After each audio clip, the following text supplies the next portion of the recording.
नमस्ते दोस्तों, terror files 21 में आप सभी का बहुत बहुत स्वागत है। तो आज मैं आप सभी को एक बहुत ही ज़्यादा डरावनी और भयानक कहानी सुनाने वाली हूँ। तो बिना देरी किए बढ़ते हैं आज की कहानी की तरफ। दीपक ट्रक चलाने का काम करता था, जिसके कारण उसे आमतौर पर रात को भी सफ़र करना पड़ता था। काम ख़त्म करके अपने घर वापस आते समय दीपक को एक ऐसे रास्ते से होकर गुजरना पड़ता था जहाँ पर एक बरगद का वृक्ष था, यानी कि पेड़ था, जिसके बारे में लोगों का कहना था कि उस पेड़ पर प्रेत रहते हैं और वहाँ पे तरह तरह की अजीबोगरीब घटनाएं भी घटती रहती हैं। पर दीपक को ये सब बातें बकवास लगती थी। वो भूत प्रेतों पर विश्वास नहीं करता था। कुछ महीनों तक सब कुछ सही चल रहा था। फिर एक दिन आई अमावस्या की काली रात। हमेशा की तरह दीपक काम खत्म करके देर रात को वापस घर आ रहा था। ट्रक में किसी भी प्रकार की कोई भी उस समय खराबी नहीं थी, पर ना जाने क्यों उस बरगद के पेड़ के नज़दीक आते ही ट्रक एक झटके के साथ रुक गई, जैसे कि वो किसी से टकरा कर रुक गई हो। तभी उसने तुरंत गाड़ी से नीचे उतरकर कुछ चेक करने की कोशिश किया कि कहीं उसके आसपास सच में कोई आ तो नहीं गया या फिर कहीं पे कुछ फंस तो नहीं गया।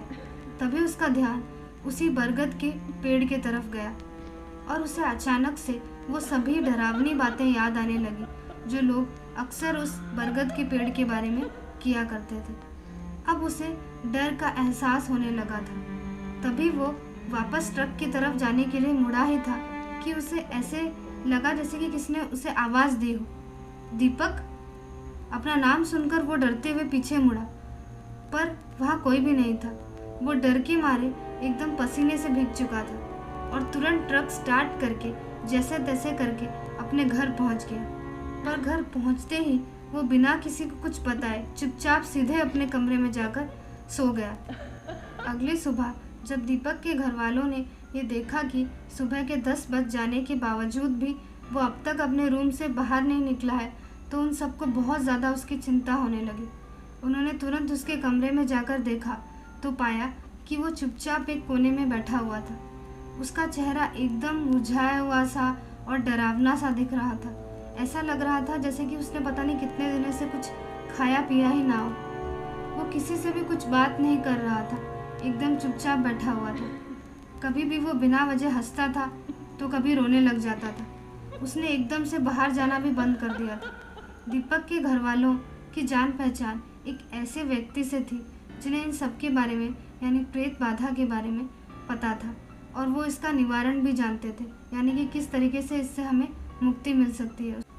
पर पहले दीपक के घर वालों ने सोचा कि उसे डॉक्टर को दिखा देना चाहिए, लेकिन डॉक्टर के पास जाने के बावजूद भी दीपक की तबीयत में किसी भी तरीके की कोई भी सुधार नहीं है। इसीलिए उन्होंने उस व्यक्ति से संपर्क किया। उस व्यक्ति ने बताया कि दीपक के ऊपर किसी प्रेत का साया है जो कि उसे धीरे धीरे करके मार रही है। उन्होंने घर में एक पूजा रखवाई, जिसके बाद धीरे धीरे करके दीपक की तबीयत में सुधार होने लगी। दीपक आज भी उस बरगद वाले पेड़ के रास्ते से गुजरने से डरता है। दोस्तों, अगर आपको आज की कहानी पसंद आई हो तो वीडियो को लाइक करना ना भूलें और साथ ही साथ चैनल को सब्सक्राइब भी कर दें, ताकि इसी तरीके की और भी मैं आपको डरावनी और भयानक कहानी सुना सकूं।